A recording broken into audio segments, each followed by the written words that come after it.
Welcome to the Learning Pines YouTube. We hope this video helps. You start by gearing up. Put on thick clothing, gloves, eye protection, and a veil. You want every inch covered. Approach at dusk or dawn because hornets are less active then, which reduces stings and chaos. Use a flashlight with a red filter so you don't alarm them. Hold insecticidal dust or a labeled spray ready.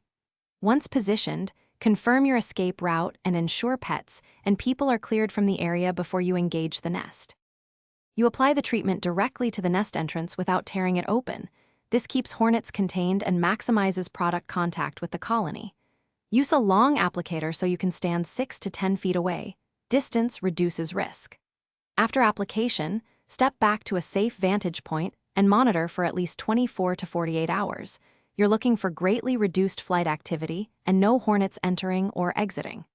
If activity continues, repeat according to label, and once you see no activity for a full day or two, you can remove the nest by dislodging it into a sealed bag or container. Use a pole or pry tool while standing at a safe angle. Seal the bag immediately and follow local disposal rules, then sanitize the spot to remove pheromones that could attract new colonies. If hornets continue to appear, the nest is likely active or in a hard-to-reach spot. Stop and call a licensed pest control pro for safe removal. Thanks for watching. Consider subscribing if we helped you.